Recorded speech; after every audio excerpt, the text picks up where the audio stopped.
Hi folks, Chris Voss here from the Chris Voss Show.com, the Chris Voss Show.com.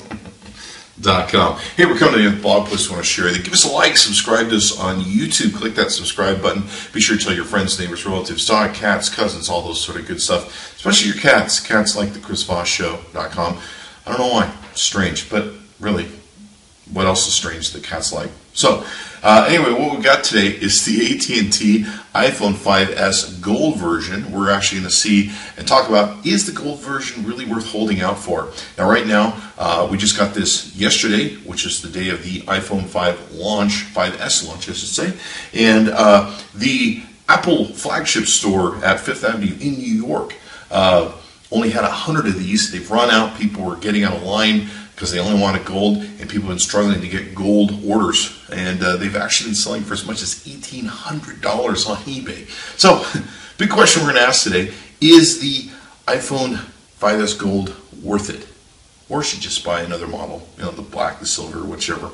So, we're going to check it out. Okay, so let's talk about, do I feel the iPhone 5S Gold is worth getting over the black and silver versions? I'm calling them. Of course, they're named something official, but what we're doing, as I posted these photos to our social media networks for the Chris Voss and Chris Voss Show.com sites, and a lot of people were really surprised at how thin and lightly done the gold is on the iPhone 5S. Now, we have here an AT&T, thanks to AT&T.com for sharing the fastest download and upload speeds with us in their phones. We have the gold version, and we have the original iPhone 5 version here. So we're taking a look at the difference between the two. Now, as you can see here, the gold on the back is very light, and in some cases, or in some lights, especially in dark lights, you have a hard time even noticing that it's gold. In fact, when I first got it from AT&T, it took me a second to flip the gold around because it was blowing out and it was kind of dark.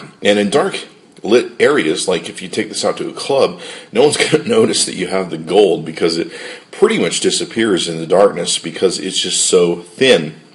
So for me, I don't really think it's worth all the clamor. There's actually people on eBay right now selling the gold edition for $1,800. Is that crazy or what? I really don't think it's worth it. You're good enough just to go with the black or the silver version that's available. I think they call it space gray. I just don't feel that it's worth it. I enjoy having the gold version, of course, myself. It's nice to have, but like I said, it's just so lightly done on the gold, and it's really hard to see, especially in dark light. I don't think it really makes that big of a difference. And there's sometimes in certain light where it actually looks a little silverish and stuff. If it were more darker and more held more kind of a gold sharper presence and kind of maybe was a little bit more rich in color, it would make a difference. Now, technically, they're calling this the champagne version because it's definitely not gold. It's kind of more champagne-ish, if you would. But a lot of people have been clamoring they want gold. I even heard of people getting out of line at the Fifth Avenue store in New York because they had run out of gold units very quickly. So, it's up to you what you want to take and do, but that's my opinion that we're sharing with you. Give us a like, subscribe to us on YouTube, and also check out our good friends at AT&T.com. It's AT&T.com for sharing the phones with us. And fastest download and upload speeds you can get on the market. And, of course, the great thing about AT&T, too, is you can call and do data at the same time. That's awesome. Try doing that in Verizon. That won't work with your iPhone. So, also, be sure to watch all the other comparison versus we're doing. We're comparing the iPhone 5S and C against a ton of phones that are out there on the market. You'll be able to see how they benchmark out and do.